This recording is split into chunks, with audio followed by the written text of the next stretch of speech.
నేను మీ ఎరుకల వైష్ణవి గౌడ్. మన రాష్ట్ర ముఖ్యమంత్రి కేసీఆర్ గారికి నమస్తే.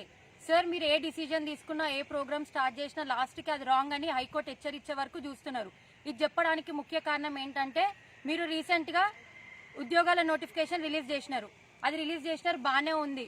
కానీ దాని తర్వాత మీరు ఇంకొక డిసిజన్ ఏం చెప్పినారు, రిటైర్మెంట్ అయ్యే వాళ్ళకి వయో పరిమితి పెంచుతా అని చెప్పినారు.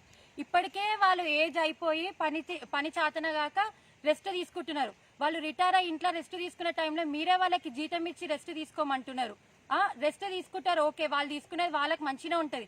కానీ మన గవర్నమెంట్ ఆఫీస్లో ఇప్పటికే ఎన్ని కుప్పలు ఫైళ్లు అవి వర్క్ కాక అట్లనే ఉన్నాయి. ఇంకా మీరు వీళ్ళని ఇట్లనే వీళ్ళకి రిటైర్మెంట్ టైం ఇచ్చి పెంచితే అవి ఇంకా 2 years వరకు కూడా ఆ పనులు కావు. మీరు మీ గుండెల మీద చేసుకొని ఆలోచించండి. మన రాష్ట్రంలో ఎంతో మంది యువతకి ఉద్యోగం లేదు. మీరు వీళ్ళ రిటైర్మెంట్ టైం పెంచే బదులు వీళ్ళకి పెంచినా మీరు ఇంకా శాలరీ ఎక్కువ ఇవ్వాల్సి వస్తుంది, 60,000. అదే శాలరీలో మీరు ఒక 4 members యువతకి ఉద్యోగం ఇవ్వచ్చు.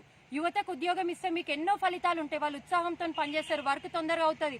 ఇంకా మీరు వాళ్ళ కండిషన్లు పెట్టండి, ఈ టైంలో ఇది కాకపోతే మీకు ఈ పెనాల్టీ ఉంటుంది, ఈ పనిష్మెంట్ ఉంటుందని. మీరు ఉదాహరణకు తీసుకోండి, మీరు కేటీఆర్ గారు, మీరు ఒక్కరోజు వర్క్ చేస్తే 2 రోజులు 3 రోజులు ఫామ్ హౌస్లోకి పోతారు. అదే కేటీఆర్ గారు మార్నింగ్ నుంచి ఈవినింగ్ వరకు ఏ ప్రోగ్రామ్ అటెండ్ అయితేనే ఉంటారు, టైం టు టైం వర్క్ చేస్తారు, అన్ని చేస్తూనే ఉంటారు. మీరు దీన్నే ఎందుకు ఎగ్జాంపుల్గా తీసుకోరు? దీన్ని ఎగ్జాంపుల్ తీసుకొని మీరు యువతకు ఛాన్స్ ఇవ్వండి. ఇంకా మీరు డిసిజన్ తీసుకునేటప్పుడు మంచి ఎడ్యుకేషనల్ వాళ్ళతో కన్సల్ట్ కావాలా. అంటే మన దేశంలో IAS ఆఫీసర్లు ఉన్నారు, అదే అత్యంత పెద్ద చదువు. వాళ్ళతో కన్సల్ట్ అయ్యి డిసిజన్ తీసుకోండి. వాళ్ళు మీకు కరెక్ట్ ఇన్ఫర్మేషన్ ఇస్తారు. కరెక్ట్ ఏ టైంలో ఏది చేయాలి, దేనికి ఏంది అని మీకు ఇన్ఫర్మేషన్ కరెక్ట్ వస్తుంది, టైం టు టైం. వాళ్ళు చదువుకున్న చదువే అది. మీరు వాళ్ళని కన్సల్ట్ గారు ఏది తీసుకున్నా తొందరగా తీసుకుంటారు, మళ్ళీ లాస్ట్కి దాని ఫలితం మాత్రం మంచిగా ఉండదు. ఇంకా మీరు ఇప్పుడు వీళ్ళకి రిటైర్మెంట్ టైం పెంచుతా అంటారు. మళ్ళీ ఇంకా కొత్త జియో ఏం పాస్ చేసినారు, ఎవరైనా ఎంప్లాయీస్ ఆఫీస్లో వండుకుంటే వాళ్ళకి జైలు శిక్ష అంటారు. మీరే రెస్ట్ తీసుకోమని చెప్పి మీరే జైలు శిక్ష వేయడం ఎంతవరకు న్యాయం సార్? మీరు ఆలోచించండి.